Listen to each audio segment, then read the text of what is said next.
Thank you everyone so much for joining us today or for sticking around from the last session. My name is Jackson Richards. I'm Director of Strategy at Direct Agents. And today I am joined by Shareen Pathak, Managing Director of Editorial Products at Digiday. Shareen, this is very different from the events I'm accustomed to doing with Digiday. It wasn't even 2 months ago that I was speaking at Digiday conference in Palm Springs. Yes. But now we're all here at home, but together virtually. Absolutely. I think we were standing on like a lawn in 70-degree weather. This is exactly the same. This is no change at all. 2 months ago, but feels like another lifetime. Absolutely. But I'm really excited to speak with you, Shareen.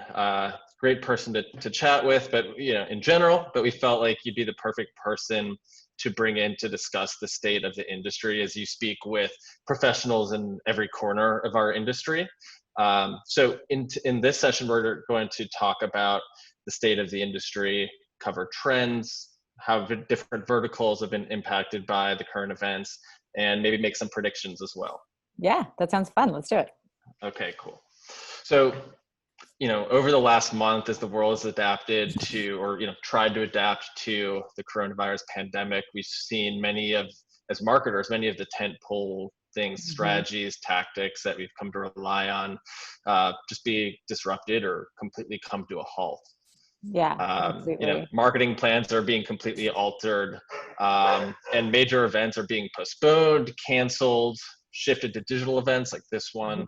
So, in your role, you have a somewhat central perspective on the state of the industry, and we'll dive in deeper and, get down to the nitty gritty, but just generally speaking from a high level, like what is the sentiment you're feeling from the professionals you're talking to in the industry, and like how's it affecting the way they go about their jobs? Yeah, no, absolutely. It's been really interesting. I mean, we talk to people across, like you said, all corners of the industry. I mean, all day, basically across our newsroom. So it's the one thing I will say, the first thing I'll say is that it's basically changing every day. I mean, you'll talk to, one brand marketer or say an agency lead or something on a Tuesday.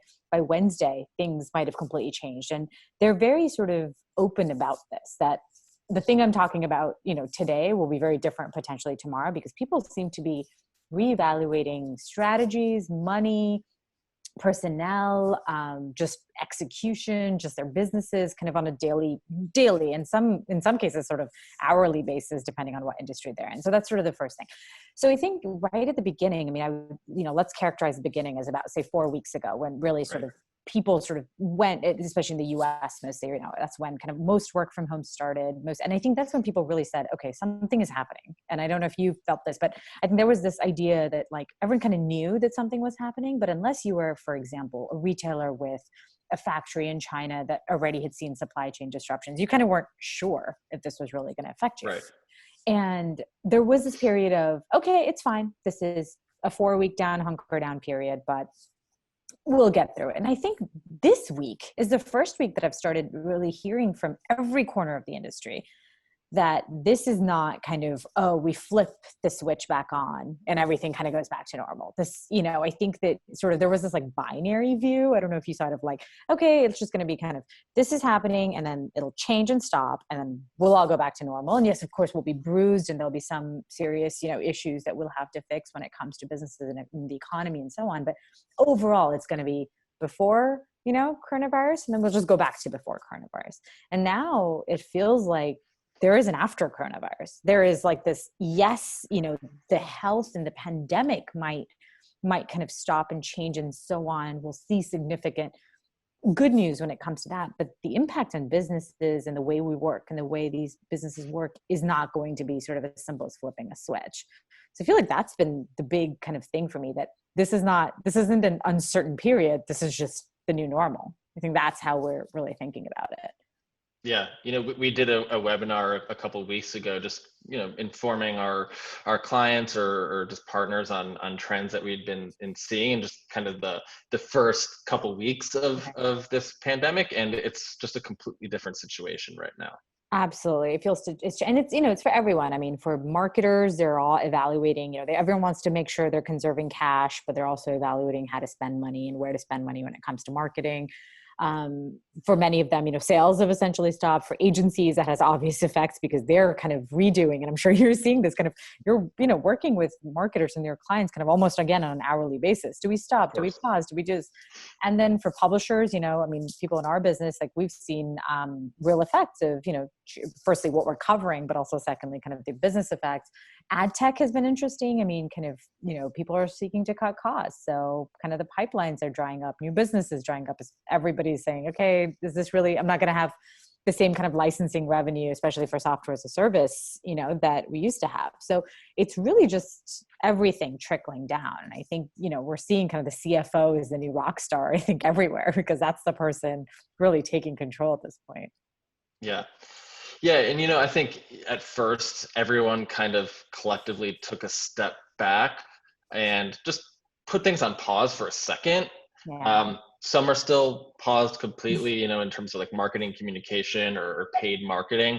But I think, to your point, I think now everyone is saying, okay, we've taken a breath. Let's look forward. Like, how do we get back in the game? And I think, the conversation still seems to be that, brands are just not spending on marketing. And I can say, from the agency perspective, like, we've seen all of our clients be disrupted in some way, either positively or negatively.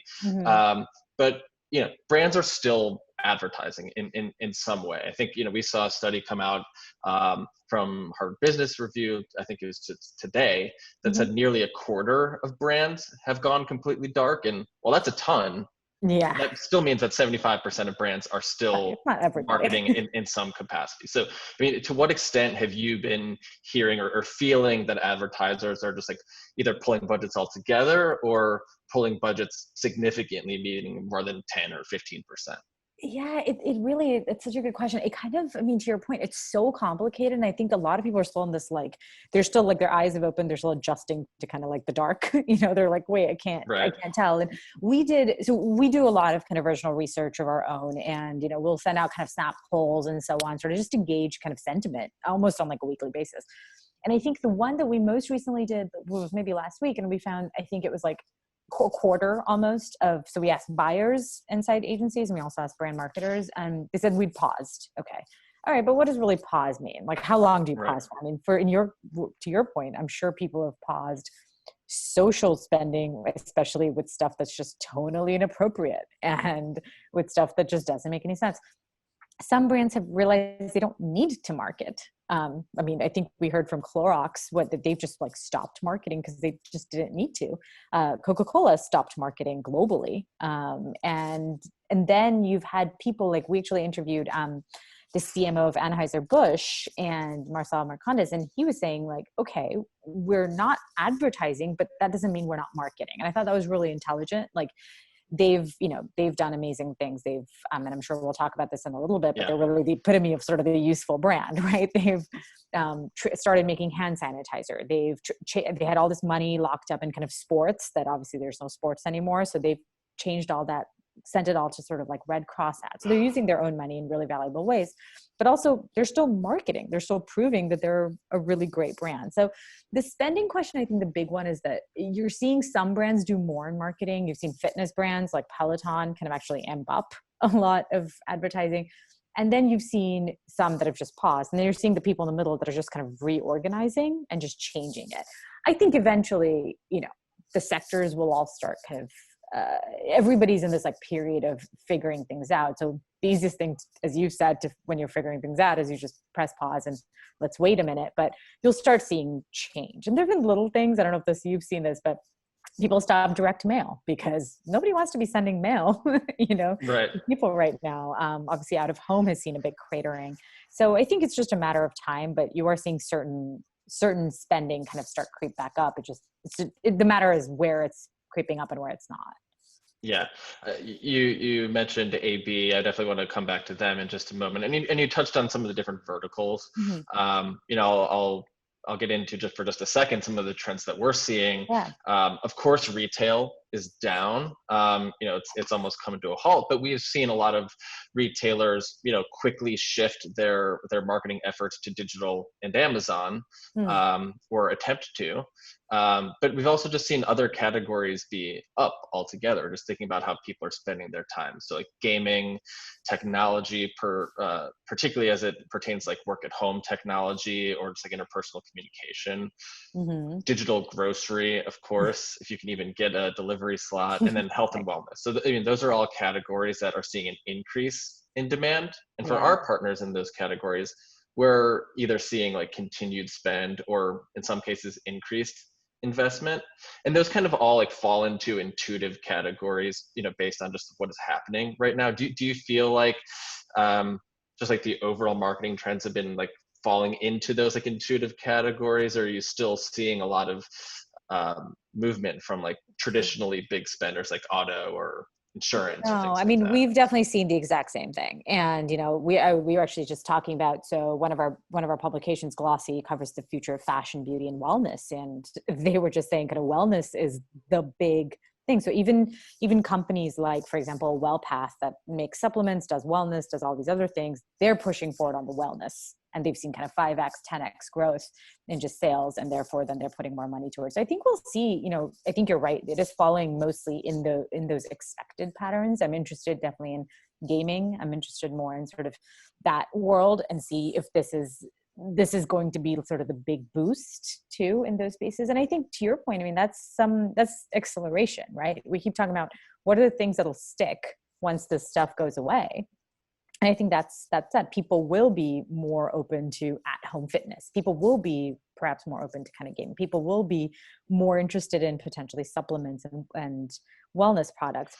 People who've never shopped online grocery before are suddenly doing it. So suddenly, we're seeing that happen. I was talking to a brand that sells sofas online, and it's a small D2C brand. It's called Burrow. It's great. And they were saying that their regular demographic is like 25 to 32 years of age. And they're now seeing, I think, some like 5x growth in the 48 to 54 age, which hasn't been the demographic they've targeted. But guess what? People still have to buy stuff. People still need to buy sofas, and they can't go to a showroom. So I think some of this is like new kind of hallways are almost being eked out, which is really interesting. It seems like it lines up with what you're seeing, right? With your clients as well. Yeah, absolutely. I mean, as people have been sheltering up in home, like another category, of course, is entertainment, like particularly like TV, video on demand, things like that. That's a big category for us at Direct Agents. We work with a lot of OTTs, both advertising based as well as subscription based, and we're seeing engagement spiking. And that, that's not just within our clients, right? I know YouTube has been reporting historic numbers. Just video engagement as a whole has been peaking over the last week in terms of hours spent watching.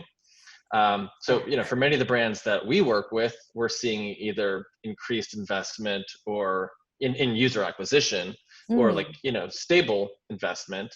But we haven't necessarily seen the advertising dollars, that they used to monetize follow. Yeah. So I think it remains to be seen. Like, do you see the resistance on the part of advertisers continuing, or do you feel like ultimately they're going to follow where their audience is and get back in there?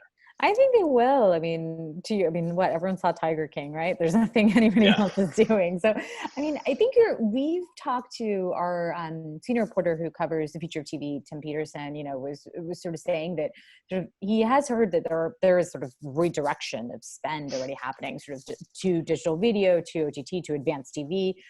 And the interesting thing was also like, I kept asking, like, are brands just going to sit and be like, what, I'm going to get released from deals for linear TV because a lot of those things aren't happening. It's like, no, actually brands aren't asking to do that.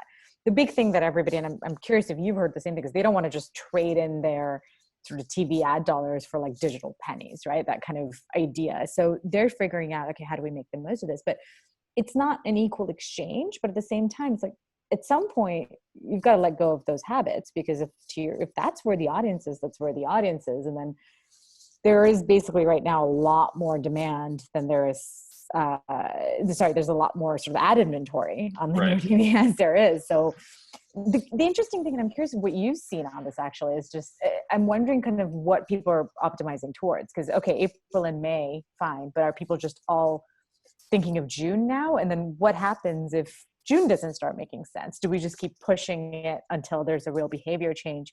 Because at this point, everyone's just thinking in like 60-day increments too, which can be really hard, I assume. Even that is long, or long Yeah. periods of time in some cases. Yeah, I think it really depends on the category. So for our clients that are in the entertainment space or the health and wellness space, they see an opportunity, to do this tastefully, but to acquire new customers and continue business as normally as possible.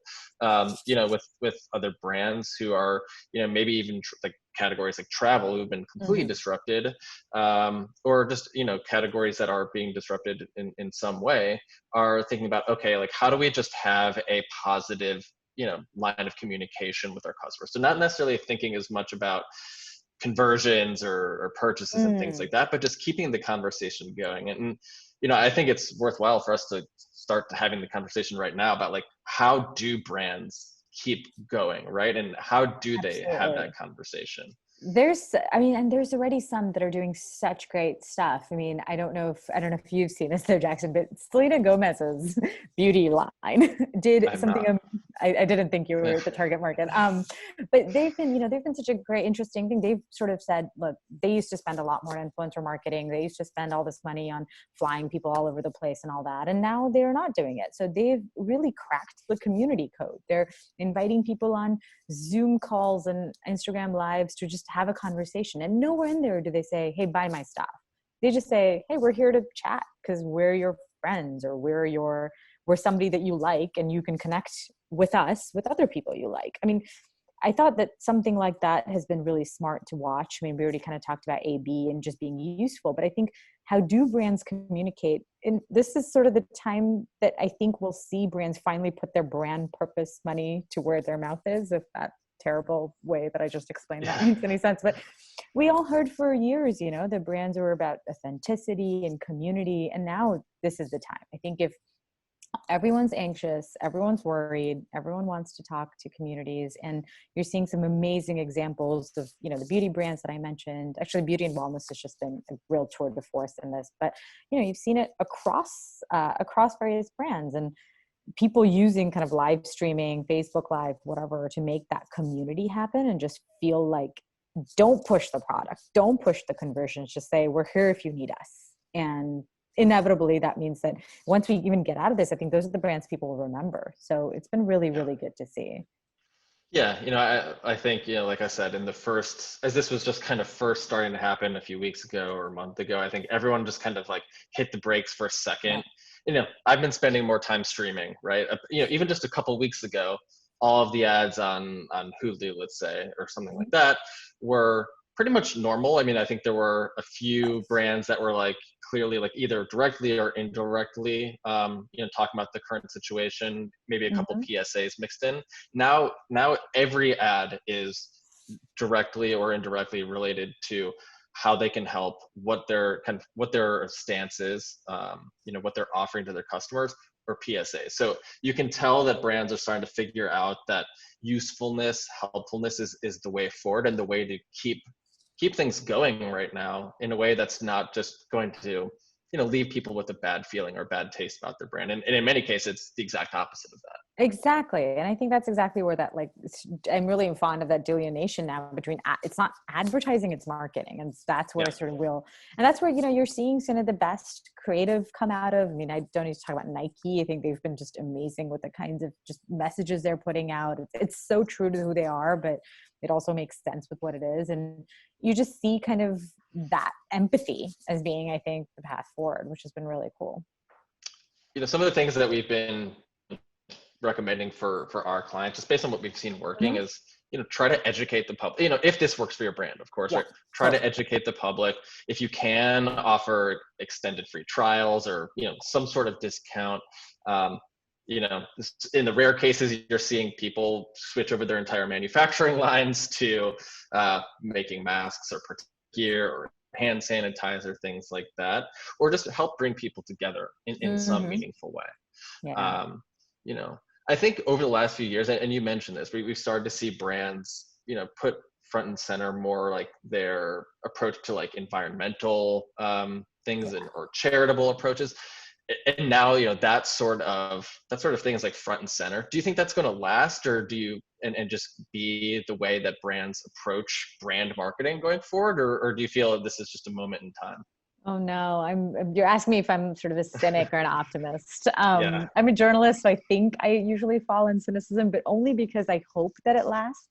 And I think too often it's sort of ended up just being like yet another thing. But I think that this time is different. I think this is transforming behaviors. This is transforming like entire ways that, I mean, people are living and working. And just, I think the brands that do this and get that right and then stick to it once sort of this thing is over, I think whether it's even say it's an environmental cause, or say it's paying their workers, or it's sort of offering kind of hazard pay and offering, some of those things to people. Like, I think that's the thing that'll stick around. I think and when this inevitably ends, people will remember that. I do think this is sort of an era defining moment, more so than anything before, because it's global, it's affecting everybody. It's not something that's just off in one corner. So I'm an optimist, but sort of with a touch of cynicism, because I always get worried when, things don't sort of shape out the way I hope.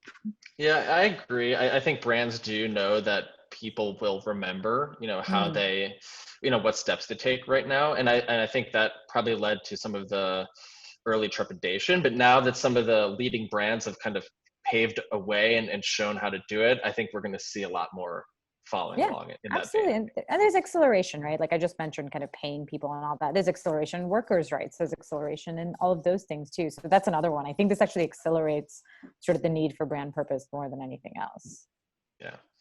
So, we don't know how long it's going to be until we can have live events again, concerts, meetings, general physical events. But I think some cool digital things have started to come out of this. Just like, musicians or brands or content creators are doing a lot more streaming. I know Patreon announced that they're seeing peak in terms of new content creators and patrons too, which is great to see. I think Facebook, a few years ago was heavily pushing Facebook Live, and it never really, it didn't catch on so quickly, but I think now it's seeing a big resurgence. I think they reported that their usage of Facebook Live is up like almost 50%. I love that. It took a pandemic, but Facebook Live sort of came back in favor. Yeah, but we're seeing brands use it in some really cool ways. So talking about AB again, they launched a weekly live streamed game show to try to, on Facebook Live, to try to raise money for bartenders who are affected with the pandemic. So I think, whether or not brands continue after this to kind of be to do helpfulness or brand usefulness in the same way, I think that some of the things that definitely will stick are the new and innovative ways that brands are just using digital and live digital to connect with their customers. Oh, totally. I think so. And, it's like Rebecca Minkoff, was sort of has been talking to a bunch of like people and for the first time you're seeing kind of CEOs really step up to, which is really nice. You put faces to a lot of brands. So, she's doing Zooms and Instagram lives from her bathroom because that's the only place her daughter, can't get through the door. So you're seeing this like human side to so many of these people. And it's the same thing with content creators. I mean, shoots are basically done, people aren't going anywhere, but they're still doing it all at home. And so I think you end up seeing sort of a human side to these brands, whether it's literally a human from her bathroom floor or it's just kind of something that they're doing like, hey, it's AB with their bartenders. Like, of course, that's such a community for them.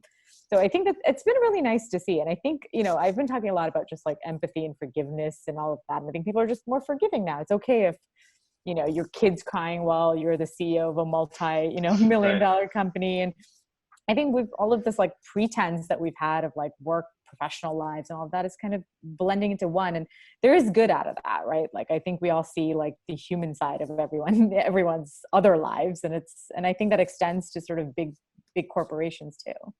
Yeah. So I know we could keep going for probably another several hours without running out of topics. Yeah, we still talk about Tiger King. I know. We'll do that separately. We do have to get ready for the next session. Great. You and I should catch up in a few weeks because we'll probably be having maybe completely different conversations, or at least there'll be updates.